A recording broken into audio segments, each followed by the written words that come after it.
Bom dia, boa tarde, boa noite, seus noveleiros safados. Esse é o NovelaCast, podcast que homenageia um dos maiores patrimônios culturais brasileiros, a novela. Eu sou a Thaís Botia e eu falo daqui de São Paulo. E para variar um pouco a bancada desse podcast divertido, eu trouxe aqui minhas duas co-hosts, Lívia e Melina. Oi, eu sou a Lívia de São Paulo. No a la iglesia, no al Estado, mi cuerpo es mío, que les quede claro, no a la iglesia, no al Estado, todos aparatos, cómplices culpables, mi cuerpo yo mando, no quiero tu ley en mi cuerpo yo mando. Oi, eu sou a Melina, também de São Paulo. Triste, louco mar, será qualificada ela quem recusar. Hoje falaremos de um tema delicado, porém muito importante: o machismo retratado nas novelas. Como ele é apresentado e naturalizado, o papel social das emissoras e como o que elas veiculam pode afetar os telespectadores. Por isso, eu estou aqui com uma bancada inteiramente composta por mulheres, para que o lugar de fala seja equivalente entre as participantes. Espero que vocês entendam o porquê eu escolhi isso. E se você ouvinte quiser sugerir algum tema, é só mandar pra gente o e-mail no novelacast@gmail.com ou falar com a gente no NovelaCast no Twitter ou no Instagram com a mesma @, @novelacast.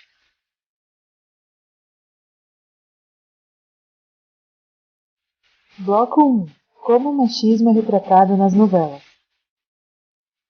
Bom, gente, eu trouxe aqui duas amigas minhas do coração para falar desse assunto que é meio polêmico, eu sei. Vai ter gente que vai parar de ouvir, eu tenho certeza, quando começar, mas eu acho que é muito importante e eu acho que o nosso público merece a gente tratar desse assunto como ele deve ser tratado, que é por mulheres. Vocês concordam comigo? Concordo 100%. Eu acho que é muito importante a gente discutir e parar de polarizar, né? Todo mundo tem que discutir, todo mundo tem que parar pra pensar. Concordo também, mas quem deve falar e chamar a treta são as mulheres. É isso, eu também acho.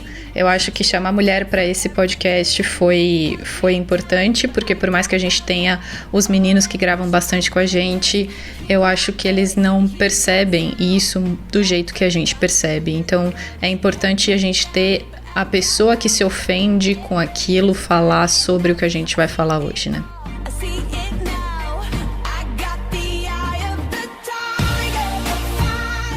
Vocês têm algum exemplo de como o machismo é retratado nas novelas? Então eu acho que ele é retratado de diferentes formas, né?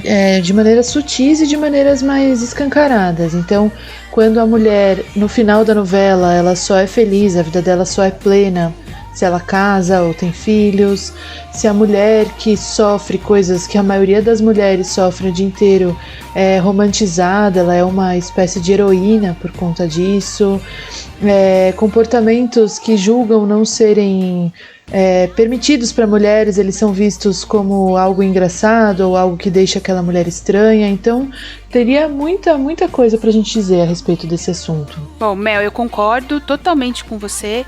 Eu acho que a maior questão sobre a forma como a novela retrata o machismo não é trazer o assunto, porque ele tem que ser trazido à baila. O problema é o final das histórias que envolvem o machismo. Então não adianta nada uma novela se predispor a trazer esse tema escancarado e no final o alvo da agressão tem que correr atrás do agressor e sejam felizes para sempre. E nossa, sofremos pressões da sociedade, temos que enfrentar com muito amor no coração. Essa parte eu discordo. É verdade, né?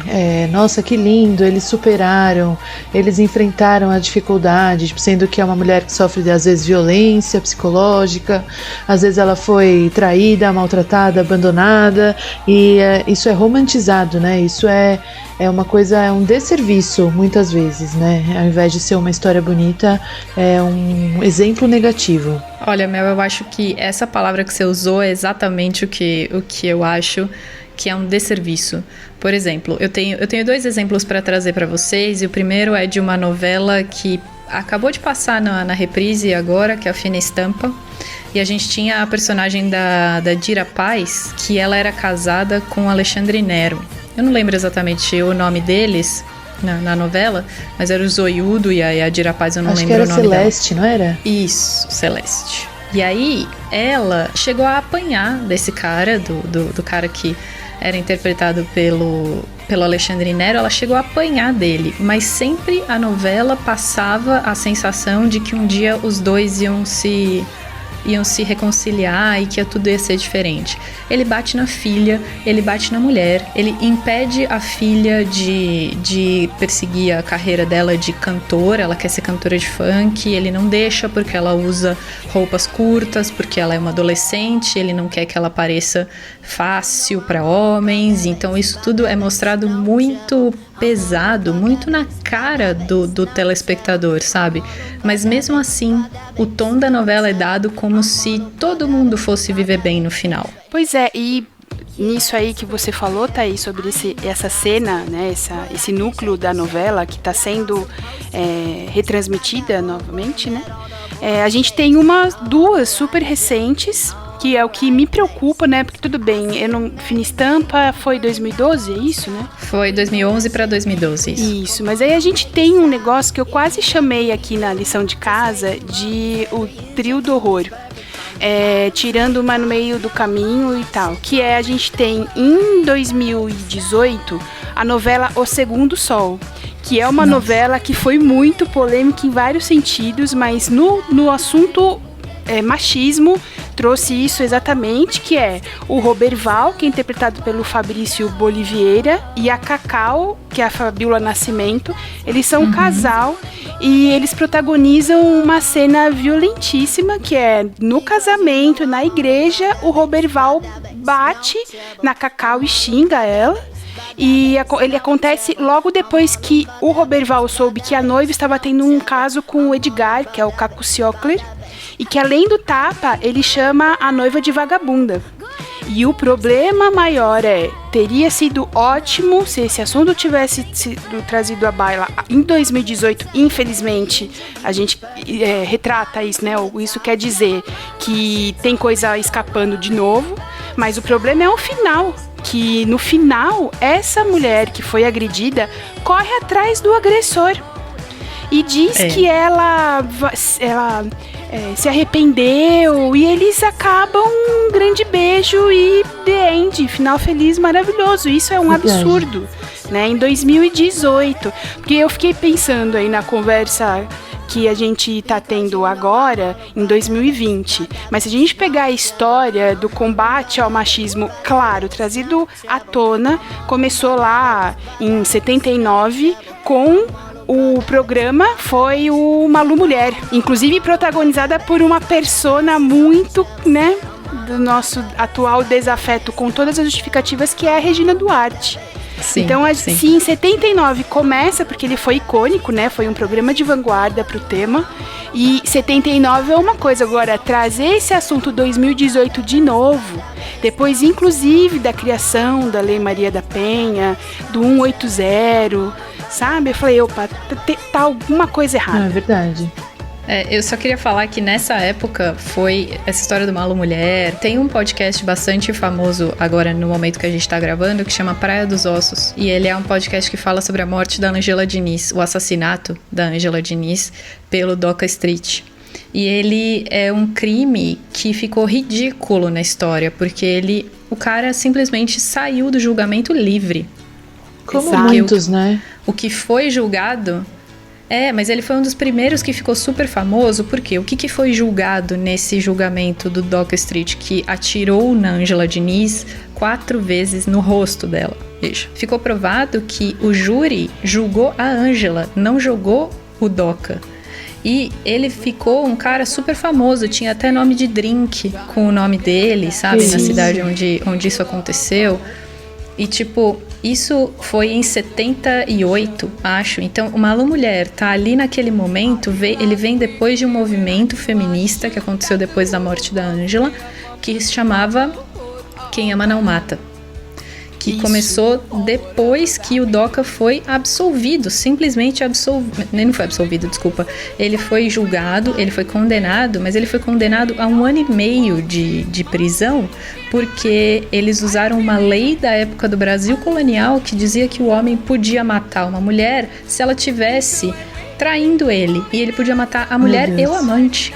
Exato, se não me engano eles ficavam livres, os homens agressores ficavam livres porque era um crime cometido em nome da honra dele. Isso, em defesa da honra. Isso, é muito louco. E aí no ano seguinte, em 80, vem o TV Mulher, né, com a Marília Gabriela e com a Marta Suplicy. Isso. E assim, de novo, 79 e 80 é um cenário e estamos em 2020 com outros cenários, inclusive numa fase de destruição do círculo de apoio, né, da rede de apoio às mulheres vítimas de violência, com esse desgoverno, né, essa abominação, que destrói o recente trabalho com muita luta de muitas mulheres de renome, muitas mulheres aí no anonimato, e eles vêm e destroem os instrumentos sociais, né, e políticos de apoio a essas mulheres. E aí, 2018 vem essa novela e as anteriores a ela, 2017, também trazem o mesmo cenário de mulheres abusadas em vários níveis. E você fala, gente, a gente tá numa situação onde se você repetir 3 vezes uma bizarrice, as pessoas na quarta estão acreditando. Eu queria só também tocar num ponto que eu acho assim, eu não vejo problema em uma novela tocar em um assunto se ele for construtivo. A questão é, e aí eu concordo com o que você está falando, tocou nesse ponto para criar uma história, entre aspas, romântica, sendo que ela não é romântica. Houve agressão física, houve humilhação, né, agressão psicológica, agressão moral, e isso virou só uma história de superação. Então, eu acho que assim, as novelas elas podem tocar em certos assuntos. Eu não vejo isso como uma questão negativa, desde que isso seja para conscientizar mulheres que sofrem violência e nem imaginam que sofrem violência, crime de violência, e também para ajudar essas mulheres a terem força para tentar quebrar esse ciclo, né? Quebrar esse ciclo. Então, por exemplo, a novela Outro Lado do Paraíso, que tinha o Gael, que ele era violento. Esse faz parte do grupo de terror aí. Foi um exemplo onde o personagem ele cometia crimes violentos, né? Só que isso foi usado como uma história de superação, um modelo positivo. Em momento algum a trama foi criada para que eles ficassem juntos e felizes no final, se perdoando. Não, eles no máximo pararam de querer se agredir, ele parou de querer agredi-la, ele buscou ajuda, buscou tratamento, ele foi criminalizado. Então esse é um caso positivo, onde você trata o problema como ele deve ser tratado. Não, eu só tenho um problema com isso, porque sinceramente, eu tenho pensamento muito crítico quando eu vejo a novela. Eu vejo que está sendo tratado de um jeito bem superficial ou bem tratado. Mas o que eu acho nessa novela que aconteceu é que eu vi muita gente passando a gostar do Gael, o abusador. Sim. E assim, eu sinceramente vi um projeto muito grande e assim, eu acho o ator muito bom. Então antes disso vou dar um crédito, porque eu acho o ator muito bom. Então eu acho que qualquer coisa que você pede pra ele, ele entrega de um jeito muito bom. Foi pedido pra ele entregar um cara que se redime. E ele entregou muito bem um cara que se redime. E a ponto de eu começar a odiá-lo no começo da novela e eu entender todo o arco, mas mesmo assim eu gostava dele. Então, mas aí tem uma curiosidade. Eu não gostei não, sabia? Então, eu acho, tá vendo? Eu fui muito vendida para o que ele fez como interpretação. Pediram pra ele um cara que se redime, pra ele se ter uma imagem melhor com as mulheres. Infelizmente eu caí nessa, sinceramente. Eu acho que é importante a gente dizer isso aqui, que a gente tem um pensamento crítico, e tudo mais, mas a gente é um ser humano, o que eles estão fazendo na TV é pra gente comprar ideia, e de vez em quando a gente vai comprar ideia sem perceber, por mais pensamento crítico que a gente tenha. Sim, totalmente. Inclusive tem aquela novela lá do... Qual que é? O Sétimo Guardião, de 2019. Lá, pelo amor de Deus. Do Surubão de Noronha. Do Nicolau lá, do Marcelo Serrado.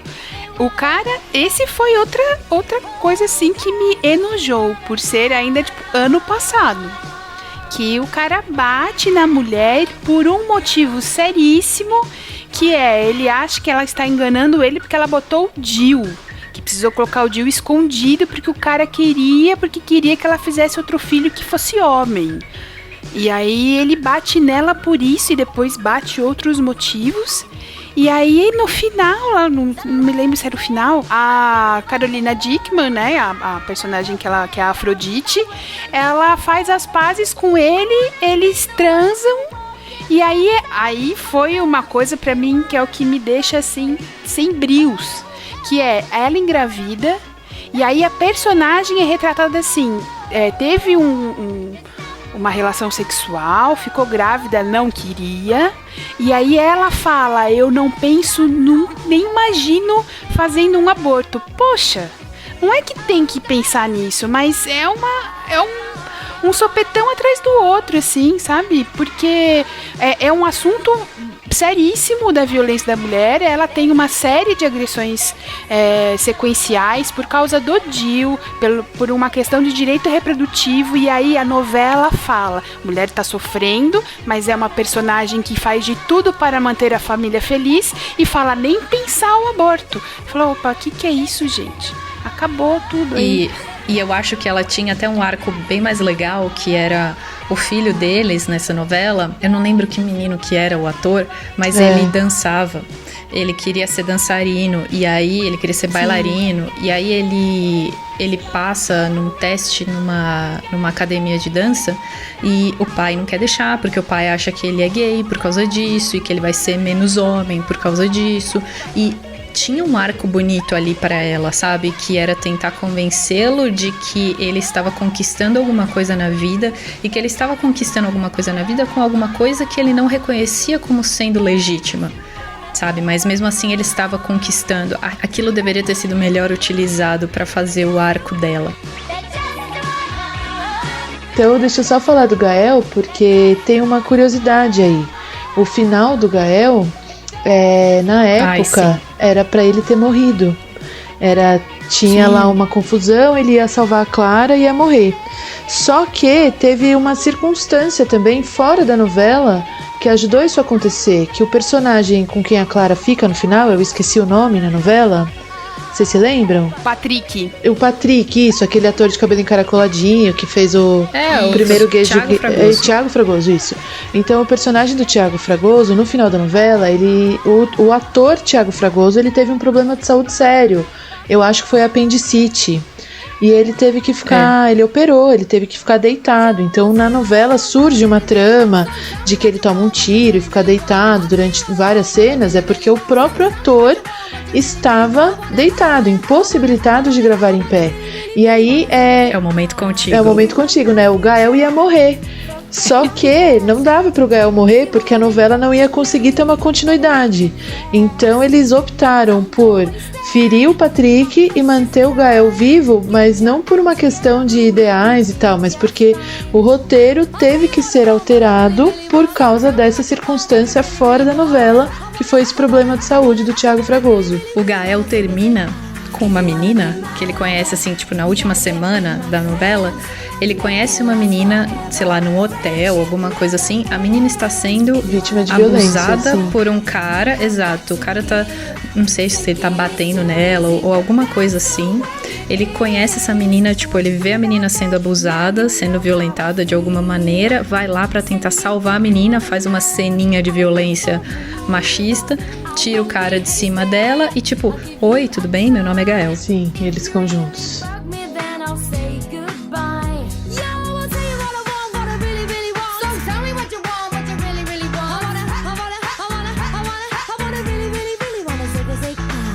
Queria mostrar um contraponto aí. Eu acho importante, não, né, esse arco que realmente foi ridículo, mas também as pessoas entenderem que não é só porque uma pessoa é uma agressora, ela vai ter que morrer sendo uma agressora. Tem essa parte que é importante também, porque se um homem ele agride uma mulher e ele não vê uma possibilidade de saída disso, ele acha que ele vai ter que passar a vida dele inteira ou na cadeia ou agredindo uma mulher.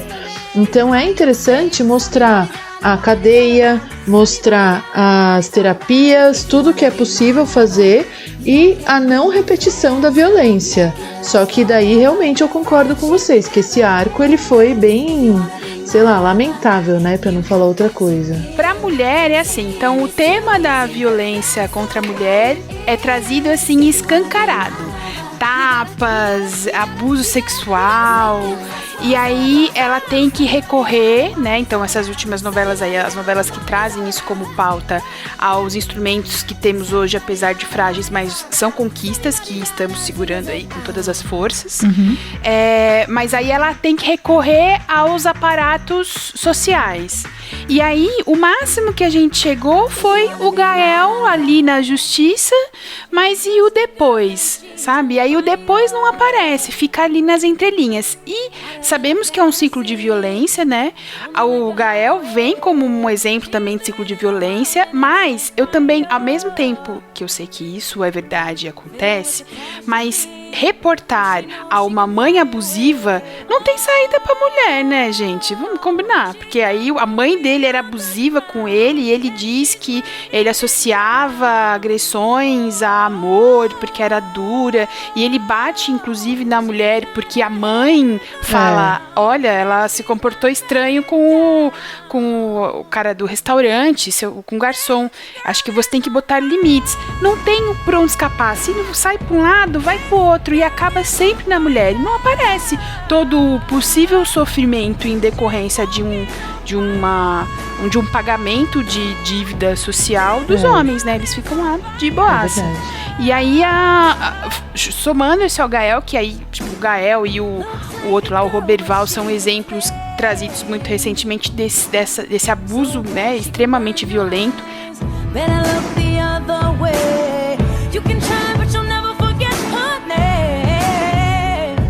A gente tem a forma como o machismo é retratado, que é o tema desse bloco. E aí o exemplo de como ele pode ser abordado de várias formas e o problema é os sutis. A gente tem a novela lá da Glória Pérez, de 2017, que é A Força do Querer. Tem uma quantidade de abusador nas suas várias facetas. Que aí tem o principal, que é o Zeca, que é o Marco Pigossi, que é o triângulo amoroso, né, que é o Zeca, o Marco Pigossi, a Ritinha, que é a Isis Valverde, e o Rui, que é o Fiuk. Que, assim, o Zeca é um machista classicudo, né, desde... Minha mulher minha mulher não sai na noite. Exato, não sai na noite, o tipo de roupa, e aí ele é assim, né, que é o chamado Bronco, que também é aquele cara lá do Marcelo Serrado. É só pra falar que eles sempre falam que ele é marrento. Exato. Que é assim, uma coisa marrento. Que eu odeio é falar, não, mas não sei quem é marrento. Desculpa, a pessoa é sem caráter, a pessoa é abusadora, a pessoa é um criminoso, praticamente. Porque aí ele é um marrento, mas é tipo galanzão, bonitão, né? Todo Pois parará. Mas como isso é socialmente aceito, o que ele faz com a Geisa, por exemplo, é socialmente aceito, ele é marrento, ele não é criminoso. E aí a gente tem o contraponto, mas não menos machista, que é o Fiuk, né? Que é todo fofito, né? Tipo, todo menininho da cidade. Mosca. Só que ele tem uma cena, gente, que é assim... que é ele e o Zeca, então é o Fiuk e o Marco Pigossi, os seus personagens, tendo uma briga, uma discussão, se não me engano era por telefone, e aí o Rui fica dizendo que vai devolver a Ritinha pro Zeca, assim, e sobe letreiro macho escroto. Exato. Do tipo, a mulher é minha, agora eu devolvo ela pra você porque eu não tô aguentando. E esse Fiuk que não mata uma mosca, também não queria que ela andasse pelo Rio de Janeiro sozinho, e reclamava inclusive quando ela visitava a mãe, e era uma loucura isso, e no relacionamento anterior, que inclusive rolou a traição, né? Que era a noiva dele, que era Cibele. Que era a Bruna Linsmeyer, né? Eles têm uma cena em que ele agride ela numa discussão e puxa o braço dela. E aí, assim, olha que bonzinho. Então tem o marrento, né? Tem o hipster, porque pra mim, olho pro Fiuk e vejo. Desculpa, gente, mas é Fiuk verdade. precisa tomar um banho, cara. Eu acho que ele toma banho e depois ele maqueia. Nossa. Só que tem esses principais, né? Mas tem o Eurico, que é o Humberto Martins, né, gente? Humberto Martins e Machão. Sim. Peraí. Eu já falei isso em outros novela casts. O Humberto Martins, cara, ele pra mim só consegue fazer este papel. O papel de machão, escroto e dono de empresa. Concordo. Olha que ele tá tão bom nessa novela, ele faz tão bem o papel de uma pessoa desse tipo. Eu tenho um problema com ele porque eu acho que o papel dele, por exemplo, que era igual ao papel que ele tinha no Caminho das Índias, é igual, exatamente igual. Ele é casado no Caminho das Índias com a Cristiane Torlone, né? Se ele é casado com a Lília Cabral, que eu acho que é uma atriz bem melhor. Não sei se é uma atriz bem melhor, mas eu acho que ela faz melhor esse papel. Eu prefiro o papel da Lília Cabral do que o da Cristiane Torlone. Mas mesmo assim, Eu também. eu acho que a direção da Caminho das Índias pra ele era melhor do que a direção do Força do Querer. Porque na Força do Querer não tem uma cena que ele não tá gritando. No Caminho das Índias, ele grita em momentos muito mais ok de uma pessoa em geral gritar. E aí você percebe o machismo. É óbvio que você percebe o machismo. Só que aquilo é muito mais real. Uma pessoa olhando pra você e não gritando em todas as situações da vida. Agora, esse é muito na tua cara. E eu não sei qual que é o propósito da direção quando faz isso, sabe? Tipo, põe um personagem que só grita. Pra mim, eu não consigo ouvir uma palavra do que ele fala. E aí eu vejo a Lília Cabral brilhando do lado dele, sabe? Pois é, o do Eurico ter trazido o personagem dele eu não sei qual era o objetivo da direção, mas fato é que a análise do personagem dele com a da Lília Cabral é assim, a Lília Cabral tem um problema ali, que é um problema com jogo, se não me engano, vício, né? é. E que é um vício a ser tratado e que ela mente em razão desse vício, então isso é uma coisa que tem que ser vista de uma forma psicológica, né? Um tratamento que você precisa fazer, só que o cara não vê dessa forma, ele grita com ela o tempo todo. Então, tudo bem que ele não agride a Silvana, que é a personagem, mas ele grita com ela o tempo todo e às vezes não se justifica o fato dele ser grosseiro várias vezes. Às vezes, tipo, é fora do contexto. Então, assim, quando eu analiso de fora, é um perfil machista muito bem, parabéns, né? E, além disso, o jeito dele também com o motorista, que é o Nonato, que é o Silvério Pereira. Maravilhoso. Quando ele trata com ele, fala assim, aí é o outro bronco, entendeu? Com dinheiro. Aí eu acho que tem um propósito, porque o Nonato, ele é uma drag queen. O Nonato é bem claro o que ele tá fazendo, o que a Glória Pérez quer fazer com esse pedaço da novela, que é... A Glória Pérez faz em várias novelas dela o que a gente chama de merchan social.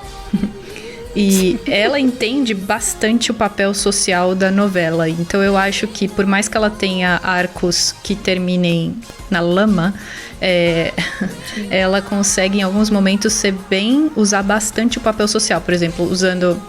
Acho que era na Explode Coração, as crianças que foram desaparecidas e as mães que ficavam com os cartazes na Candelária.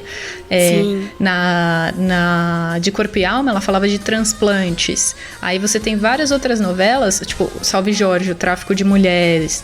Sim. E nessa novela ela fala do preconceito contra travestis, drag queens e pessoas LGBTQIA+. Então... Sim. Eu acho que esse ponto do Nonato, dei essa volta pra falar, que o ponto do Nonato é muito claro pra mim, mostrar uma pessoa bronca do lado do Nonato pra mostrar esse arco, que esse arco eu julgo correto. Porque no final, eu já vou dar o spoiler, mas enfim, a novela já faz segunda vez que ela tá passando, o Nonato, ele se abre pra família ali do Eurico, falando que ele é uma drag queen e... Fica tudo ok no final, todo mundo fica bem, eles se respeitam e tudo, mas precisa ter esse arco de no começo ele ser ultra intolerante pra depois ele aceitar tudo aquilo. Eu entendo muito mais isso do que o arco que eles fazem com mulheres, que nunca termina de um jeito bom. Se terminasse de um jeito bom... Concordo. Seria ok utilizar essa pessoa bronca, tipo o Zeca no começo. Se terminasse de um jeito bom, não de um jeito falso. e de um jeito que prejudica a imagem da mulher, entendeu? Mas é que isso é o machismo em si, né? É o machismo não só da novela, machismo da vida real. Você tem muita dificuldade em retratar um ponto de vista que não é seu, né? Então, como é que eu vou retratar um final feliz para uma mulher num país onde a mulher geralmente não tem um final feliz, entendeu? Então, eu acho que é um retrato da sociedade mesmo. É muito mais fácil, entre mil aspas, né? Me entendam bem, uma pessoa que passa por dificuldades ter um final feliz se ela for nascida homem.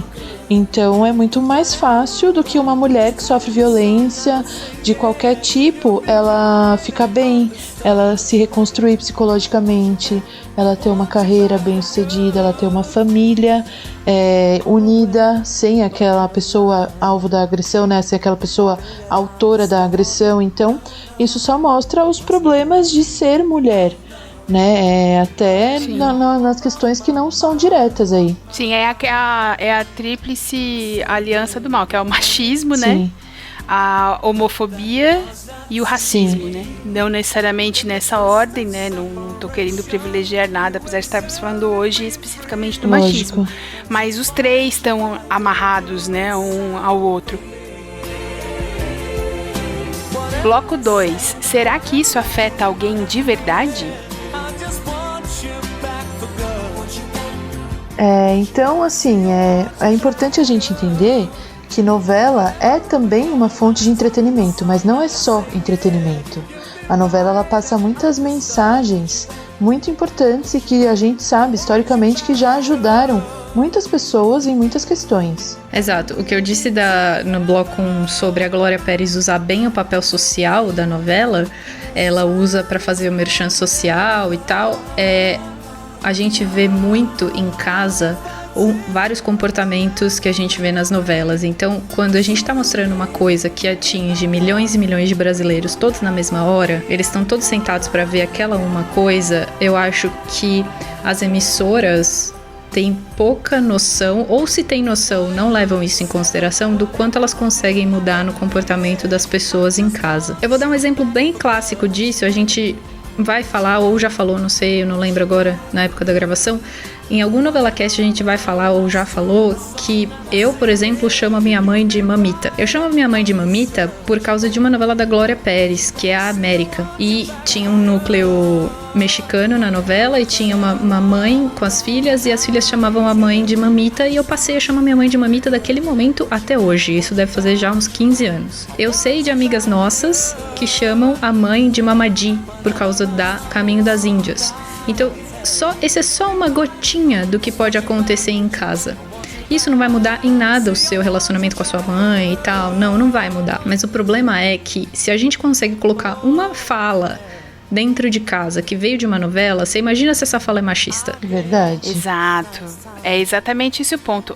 Inclusive, tem uma que virou um jargão que eu usei, eu não uso mais porque eu esqueço, mas acho que a gente já usou entre nós, que é o vou lhe usar. Ah, sim.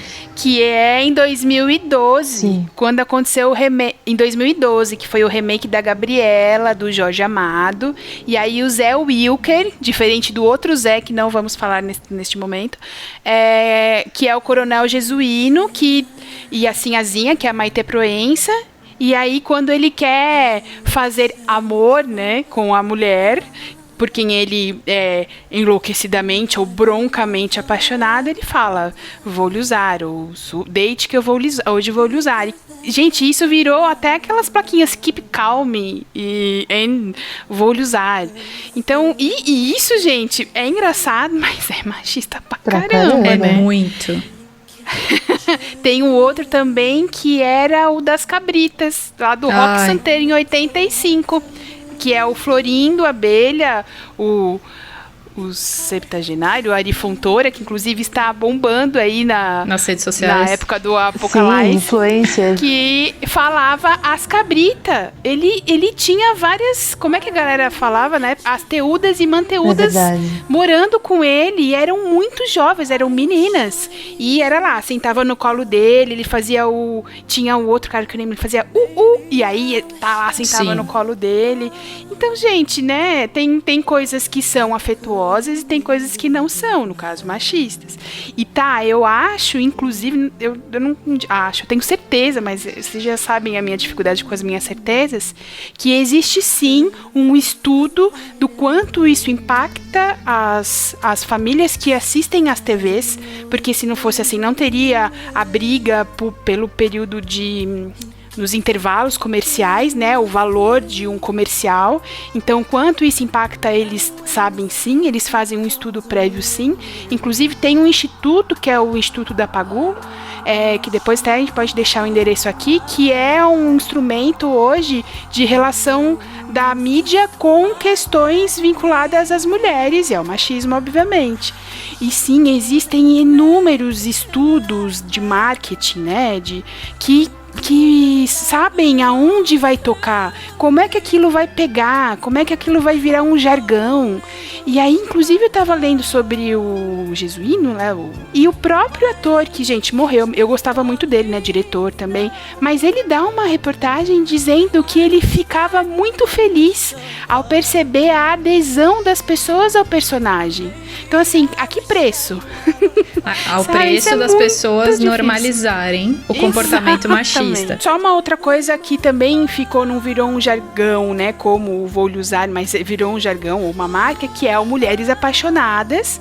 Lá em 2003, a Helena Ranaldi, que é a Raquel, que apanhava de raquete do marido Marcos, que é o Dan Stuba, e que virou uma espécie de piada nacional, né? Inclusive, a gente estava conversando isso antes da gravação, e acho que eu usei o termo, né, da raquetada. Do raqueteiro? E, da que batia na mulher de raquete em casa, né, e tanto que ficou marcadíssimo isso, as pessoas podem não lembrar da novela, mas fala assim, aquela mulher que apanhava do marido de raquete. Não, eu acho que ainda se lembram do Dan Stupak raqueteiro. Sim.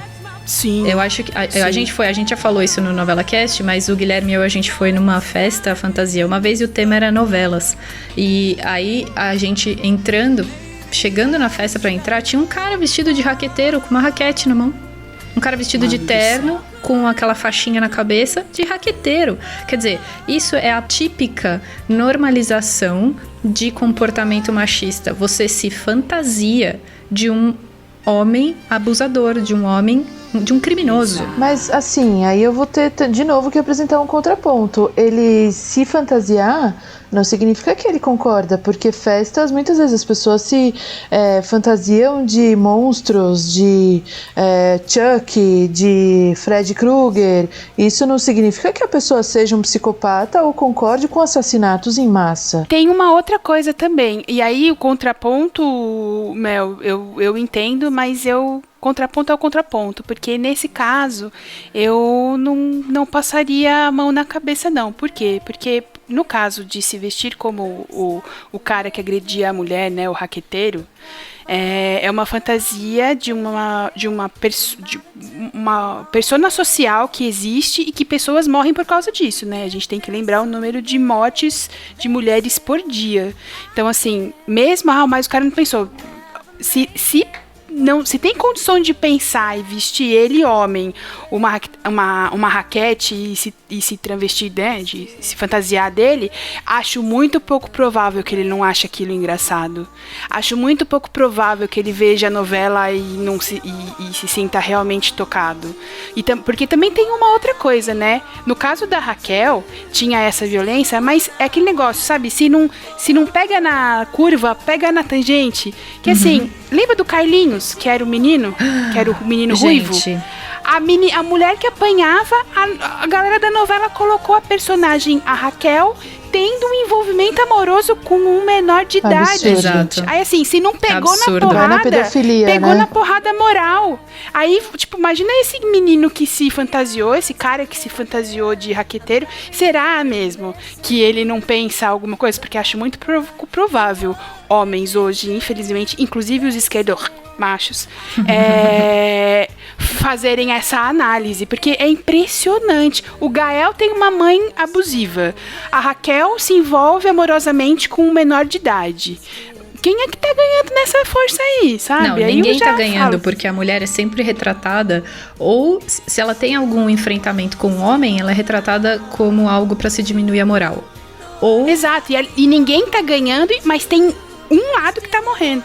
É sempre. E se ela não tá tendo um enfrentamento com o homem pra ela ser, tipo, diminuir a moral dela, ela é louca. Ah, sim. Sim. Ela é louca, Sim. ou ela é aquela pessoa... Eu não sei como expressar o que eu tô querendo dizer, mas aquele personagem cômico, bizarro, sabe? Ou ela é louca, ou ela é tipo aquela mulher promíscua, entre aspas, ou sei lá, eu não, eles nunca normalizam uma mulher que quer ser diferente do que eles acham, né, que ela tem que ser. E tem gente, sobre esse negócio desse personagem cômico, eu nunca vou esquecer, eu vou esquecer da novela, que eu não me lembro agora, mas da Julia Gunn fazendo a Heloísa, casada com o Marcelo Antoni, e aí foi a primeira vez que eu vi aquele grupo, Mulheres que Amam Demais. Isso. Que a mulher não, tipo, autoestima zero, e aí em consequência disso ela tinha cenas de ciúme violentíssimas, de perseguição dele e tal. Ela dá uma facada nele. Exato, e aí ela é retratada como uma louca na novela, como Mulheres que Amam Demais. Aí você conhece esse grupo de apoio que existe, mas, por exemplo, a mesma emissora tinha o Cacete Planeta, que tinha a Eloquisa, acho. Isso, sacou? Aí você fala, pô, tudo bem, né? Cacete Planeta, convenhamos, né? Nunca primou pelo feminismo, né?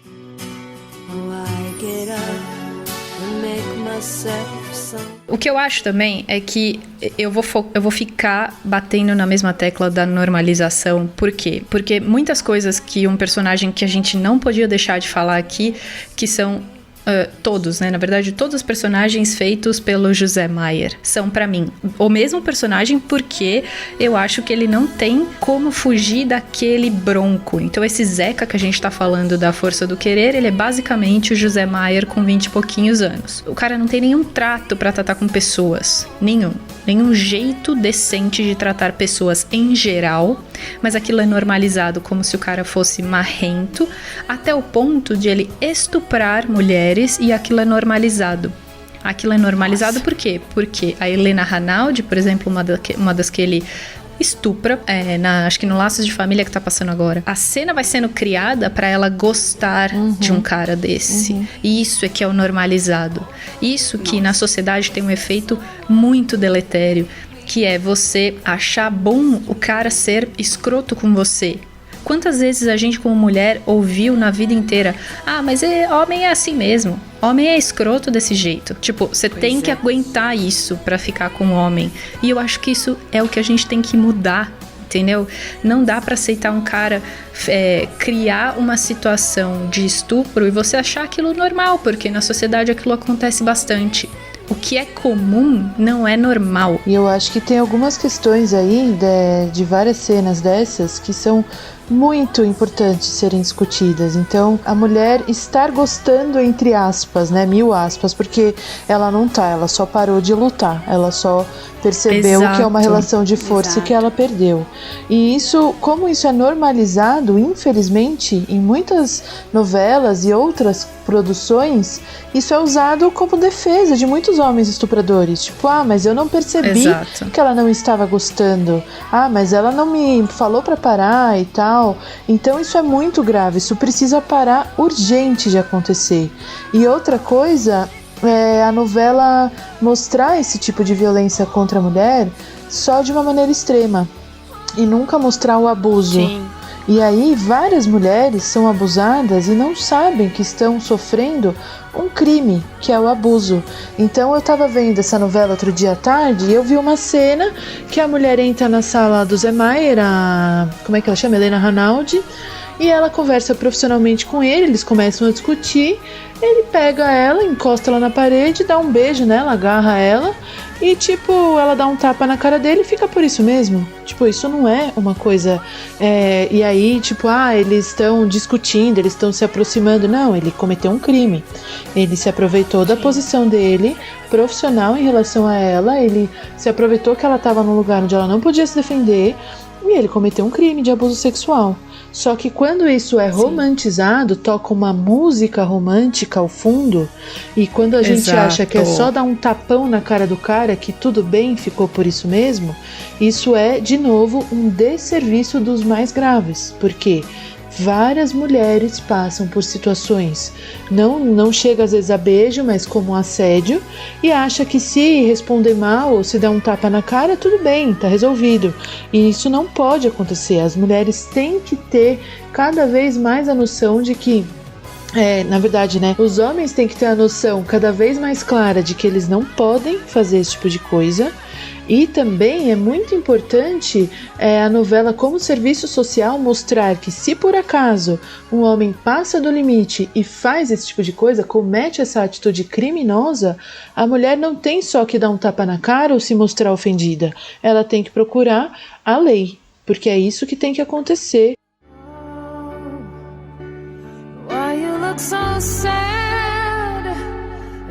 Então, aí Mel veio o esquerdomacho e fala assim: ai, mas por que a mulher não reclamou? Por que a mulher não me denunciou? Se não me denunciou, nada aconteceu. Será que foi assim mesmo? Pois é, então. Exato. Ai, mas ela entrou na minha sala, ela se insinuou pra mim. Ah, ela sorriu. Ah, mas ela sorriu pra mim. Ah, mas ela usou perfume, ela usou batom, ela usou decote. A saia estava curta. A saia estava curta. Vários poréns que não reconhecem que é um filho da mãe criminoso, que tá jogando na outra pessoa a responsabilidade sobre o que ele fez. Pois é, o que eu acho que a novela tem que fazer nesse ponto, o papel social dela principal, e que eu acho que ela não faz, é mostrar que a mulher é abusada de pouquinho. Exato. É mostrar que ela é abusada de diversas maneiras e que como que ela não consegue denunciar, como que aquilo é tão normalizado a ponto dela não denunciar porque ela acha que aquilo é normal. E aí como que o homem usa isso de volta pra falar que ela nunca teve problema com aquilo. E pra se defender e criar o padrão, né? Bloco 3. Algo mudou com o tempo? Vocês acham que alguma coisa mudou com o tempo? Desde o Quem Ama Não Mata até Força do Querer? Vocês acham que alguma coisa mudou? Eu acho que sim. Olha, a Mel tá sendo o nosso fio da navalha aqui, né? Ela faz as ponderações né? e tal. E como já nos conhecemos nós três há muitos anos, a gente inclusive dá essa função pra ela na amizade. Sim.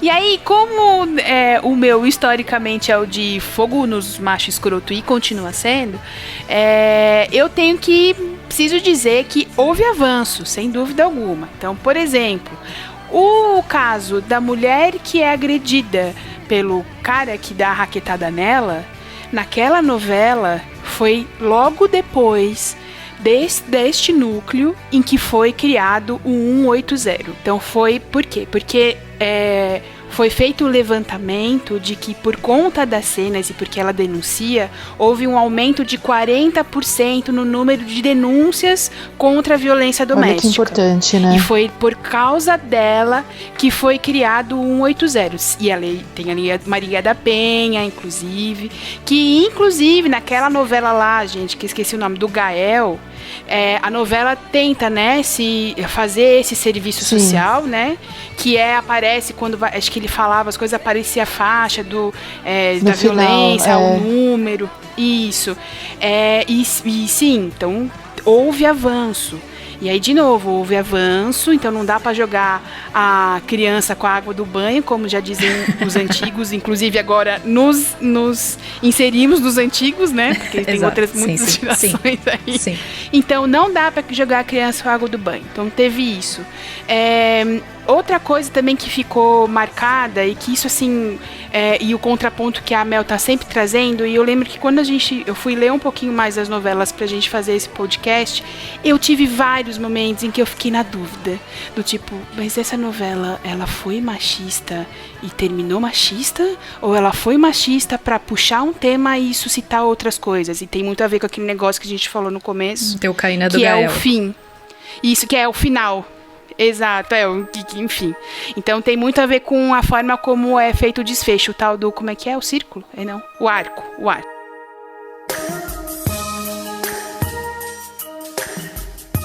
E aí tem que o Marco Pigossi, que fez a novela aí do Clô. Uhum. Qual que é a novela do Clô? Ele rolou aí um frisson nas redes sociais, porque ele deu uma entrevista pro João Vicente, dizendo que ele tava reassistindo a novela e que ele achou horrível, que essa novela deveria ser proibida de ser reexibida, porque as pessoas não podem esqueci o nome da palavra, se omitir da sua posição política e tal. Isso biscoito, hoje agora, né? Biscoiteiro. Então, também achei. Porém, contudo, entretanto, eu fui fazer aí nas pesquisas, quando tava passando lá o Zeca da novela mesmo... Ele não fez nada, né? Então, mas ele deu Isso ele diz hoje, né, da novela, de que, olha, isso é um desserviço, as pessoas precisam se posicionar e tal, e biscoito. Mas na novela do Zeca, tem uma reportagem em que ele fala que a novela, ela não tem que trazer, que como expressão artística, a novela como expressão artística deve sim trazer os temas à tona. Agora, dar o desfecho, tem que trazer o tema para discutir. Agora, resolver o problema, não necessariamente. Então, o Zeca daquele ano e do outro, houve uma mudança. Eu achei que houve. Biscoito não? Ok, biscoito. Mas trouxe o tema baila, né? Dizendo que as pessoas não podem se posicionar, não podem não se posicionar politicamente, que elas precisam se posicionar. Então, houve um avanço.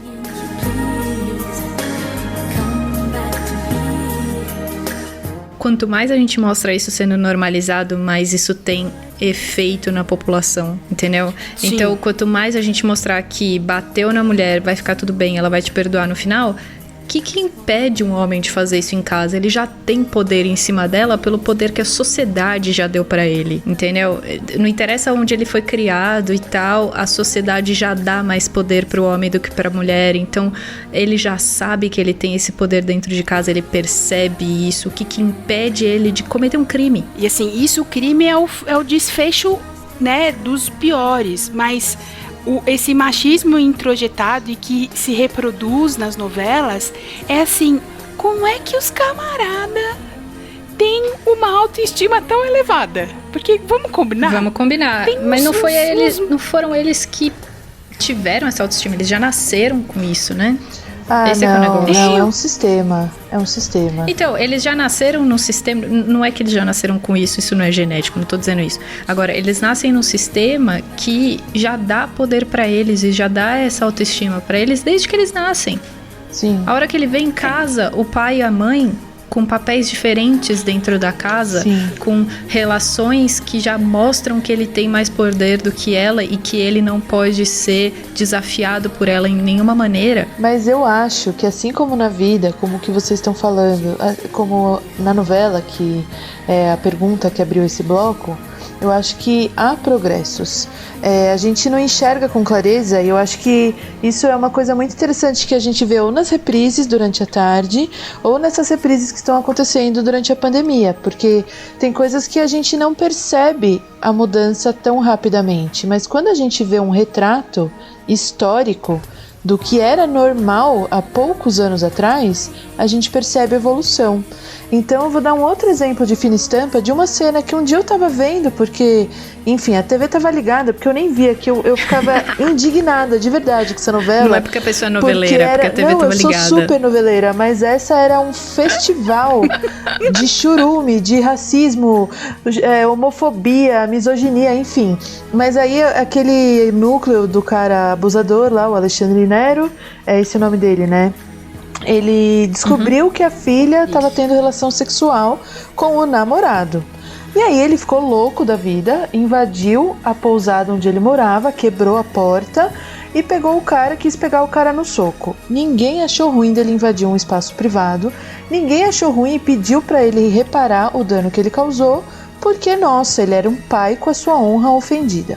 Aí que ele viu que a menina, né, não tinha mais jeito, o tempo não volta, ele ficou arrasado e chorava e dizia que fracassou como pai e tal, e música de drama, e assim, nojo toda aquela sequência. E aí o menino namorado, que já era estudante de medicina e tal, foi maior na de casa idade, dele. menina menor de idade, só pra lembrar. Nossa, eu nem sabia disso, podre, né? Pedofilia dependendo da idade. Mas, Sim. voltando, ele voltou, foi lá na casa do cara, de mãos dadas com ela, e falou, eu gostaria de conversar com o senhor. Não, eu não quero falar com você, eu tô muito chateado e tal. Ele falou, não, eu quero consertar essa situação pedindo a mão da sua filha em casamento. E aí todo porque mundo... casamento infantil resolve as coisas. Lógico, casamento, enfim, na vida resolve problemas, né? Casamento, a função do casamento não é resolver problema, mas eles falam que é.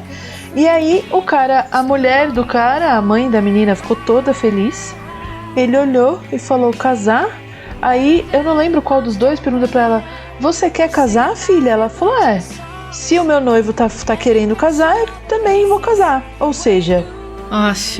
repete-se o ciclo. Zero poder, né? Zero poder. E isso era uma coisa que era uma cena, um desfecho feliz para uma história que era uma jovem tendo relação sexual. Agora que eu sei que ela é menor de idade, eu vejo um problema Era maior. pior Eu não sabia, porque aí realmente, né, dependendo da idade dela, dependendo da idade dele, isso não tinha que ter acontecido. Concordo daí com a fúria do pai, mas em momento algum a fúria do pai foi em uma menor de idade tá tendo um sexo com um maior de idade. Foi de uma mulher, uma menina, estar tendo uma relação sexual com um homem, um menino. E isso é muito errado. E aí a gente vai vendo pequenos exemplos. Então, eu reconheço o machismo nas novelas, não nos grandes exemplos, porque esses estão escancarados, mas sim nos pequenos exemplos da mulher que até poucos anos atrás ela era dona de casa, dependente do marido, governava o lar com muita habilidade e que perdoava traições e que perdoa traições, não só violência do tipo físico, traição, humilhações das mais diversas, e tudo isso se recupera em prol da felicidade da família. Isso tudo é uma fonte de machismo muito poderosa. E quando a gente vê as novelas mais recentes, mas as mais recentes mesmo, que pra mim bons exemplos são Amor de Mãe, que parou por causa da pandemia, que a gente ama, né? Tá. Maravilhosa. A Malhação, que tá passando agora na reprise. São exemplos onde a gente vê mulheres que não estão pensando na vida dela em relação ao homem ou à família, e sim ao que elas querem. E aí, o padrão de família e de relacionamento, seja com um homem, seja com outra mulher, ele vai se encaixar dentro do que a mulher quer para a vida dela, que é o que deve acontecer.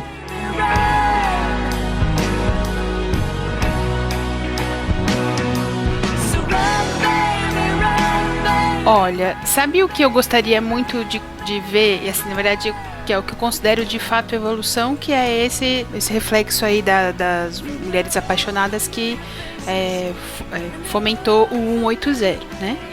Mas eu acho que seria um sucesso de explodir, assim.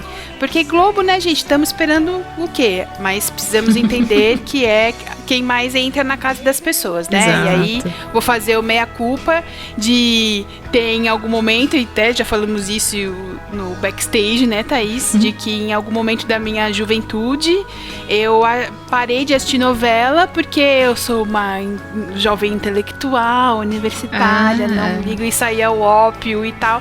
E aí eu perdi o diálogo do que tá chegando na casa das pessoas, da maioria das pessoas, né? Porque privilégios, TV a cabo, essas paradas todas, que eu não tinha, que eu vou ter agora, mas eu parei de novela. Às vezes dava uma olhadinha assim, mas eu no fundo queria, e no fundo falava, isso é o ópio do povo, que nem futebol e tal, mas futebol eu continuo não assistindo, e agora só tenho motivos bons para não assistir.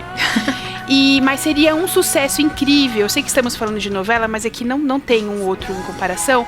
Se é um canal aberto como a Rede Globo fizesse a apresentação em mais de uma vez de um documentário de 75 minutos que chama Legítima Defesa, que conta a história de 3 mulheres que, como milhares de outras, foram vítimas constantes de agressão física e psicológica por parte dos companheiros com que elas viviam nas suas casas. E aí, conta a história de 3 das milhares. E essas mulheres, elas contrariando as estatísticas e o destino desse ciclo que a gente está falando, elas reagem. E elas matam o homem que elas amavam, porque elas dizem no documentário que elas amavam mesmo. E choram sobre a morte dele, mas que elas mataram para sobreviver. E elas foram acusadas de homicídio pela lei. E essas mulheres enfrentam o julgamento oficial da justiça, da sociedade delas próprias, enquanto elas tentam reconstruir as suas vidas. Isso deveria passar como em um documentário curto várias vezes. Nossa, mas isso é muito agressivo. Ah, é? Tropa de Elite não é? Não é. Toda série que passa sexta-noite, toda sexta-noite passa gente, uma domingo série... maior. Exato, eu ia começar na sexta e ia terminar no domingo. Toda sexta-noite passa uma série de matança, seja qual for. É uma série tipo SWAT, FBI, Duro sei lá, de qualquer matar. série de matança. Aí começam os filmes do fim de semana. Os filmes do fim de semana são de matança generalizada, mas porque é homem matando, Exato. pode, né? Now I'm drowning in the flood. You see, I've always been a fighter, but without you, I give up. Bloco 4. Tô certo ou tô errado? É machismo ou não é? The way it's meant to be. Well, I guess Melina, qual que é a sua resposta já antes da gente Eu começar? acho que a resposta é sim, né? Resposta é sim pra tudo. Inclusive, aí eu vou ter que ser crítica ao extremo. Inclusive ao título. Tô certo ou tô errado? Porque se são só Olha! mulheres falando aqui. Se temos 3 mulheres, um podcast de mulheres, e a pessoa que tá dizendo se tá certo ou tá errado tá no masculino. Então, Meu mundo caiu. Nunca mais seremos os mesmos ouvindo o bloco 4. Como que funciona esse bloco? No nosso podcast normal com a bancada junto com os meninos, a gente criou esse bloco pra fazer meio que uma trivia. A gente falava 3 afirmações e os participantes tinham que descobrir qual dessas afirmações estava errada. Aqui a gente vai fazer um pouquinho diferente. Como a Mel já falou no começo, ela já respondeu a pergunta do bloco, que é se é machismo ou não é machismo. A gente vai fazer um bloco pedagógico aqui pra vocês. A gente vai colocar 3 afirmações de coisas que acontecem em novelas e a gente vai explicar pra vocês por que é machismo. Então, primeira situação. Pedro, de Laços de Família, novela do ano de 2000, forçando Helena Ranaldi a se relacionar com ele. Por que isso é machismo, Mel? Bom, é crime, né, pra começar, não é? Tá previsto no Código Penal. Então, já começa por aí. Não é não, né? E isso tá cada vez mais claro entre as gerações mais novas, mas ainda é um problema para algumas pessoas, homens e mulheres, de entender que não é não, e não é não pra tudo. A gente tá usando exemplo de relacionamento, mas para tudo, a vontade da pessoa tem que ser respeitada, né? Então, ninguém força ninguém a nada, em situação alguma. Eu achei legal você falar ninguém força ninguém a nada, porque um belo esquerdomacho vai falar, então isso não é só de mulheres. Sim, isso não é só de mulheres, mas ninguém... Sai da luz, Alecrim, volta pra sombra que não é você, esquerdomacho, que tá na pauta hoje. Então, fica quieto e ouve. O que acontece é que o problema de você falar que isso acontece com todo mundo é você ignorar o fato de que homens têm poder pra cima das mulheres. Com certeza. Com Entendeu? certeza. Eu acho que esse é o ponto principal. Você falar que all lives matter, ao invés de falar Black Lives Matter, você falar que homens sofrem assédio também, pode sofrer assédio, mas o problema é que isso acontece muito mais com mulheres por causa de uma situação na sociedade que impõe o homem acima da mulher. Juliana Paz Bibi, da Força do Querer 2017, dizendo que as mulheres precisam de maridos para proteger as esposas. Olha, é muito complicado para mim iniciar a linha da conversa. Porque se existe uma coisa mais machista, que não dá pra elencar, né? Mas a coisa mais machista desde que a sociedade é esta, que inclusive está se findando, infelizmente, a passos lentos, é que precisamos de maridos para nos proteger como esposas.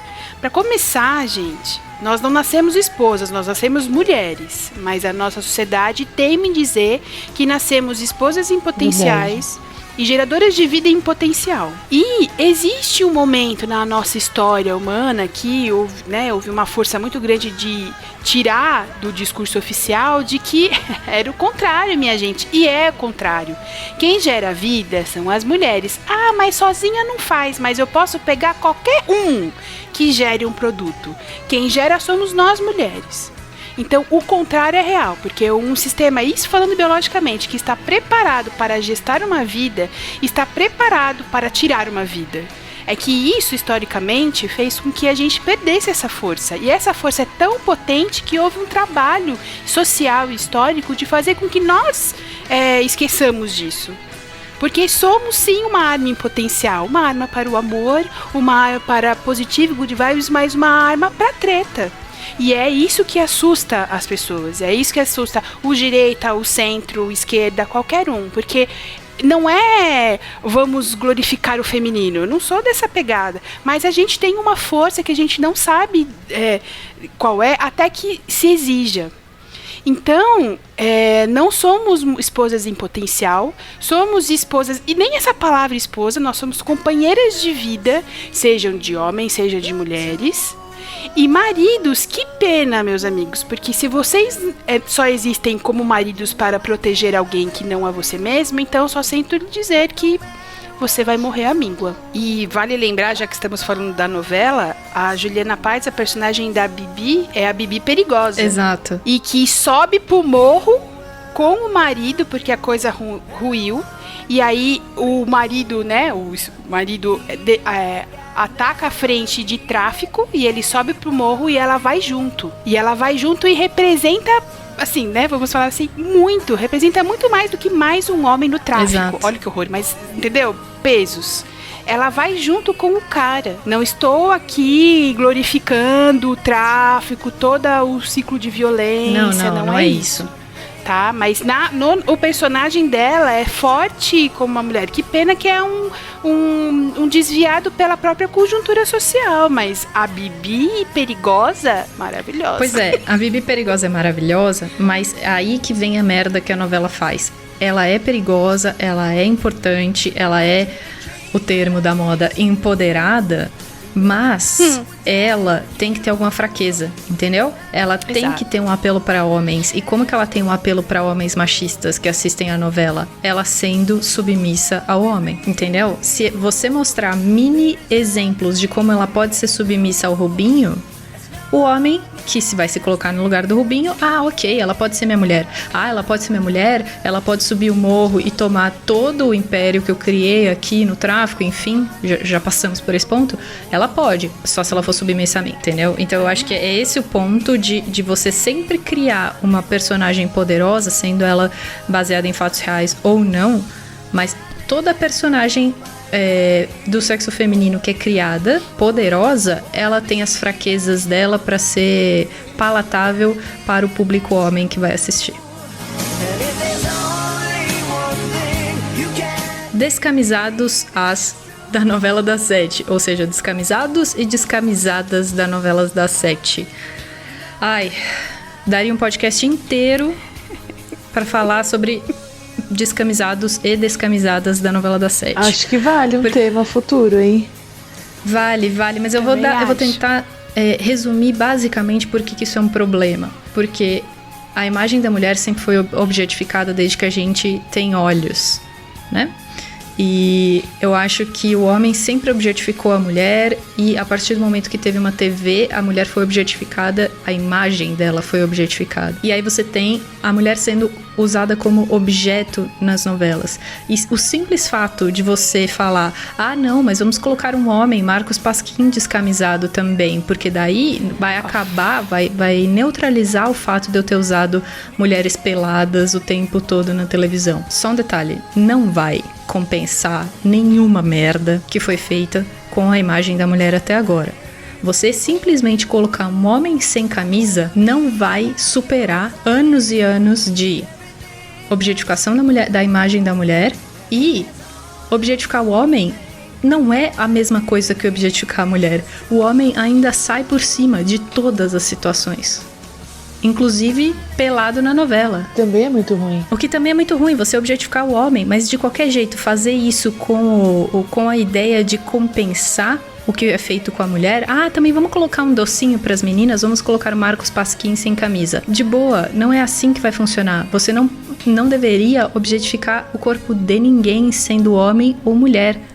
Mas historicamente, a mulher tem sido objetificada por muitos anos.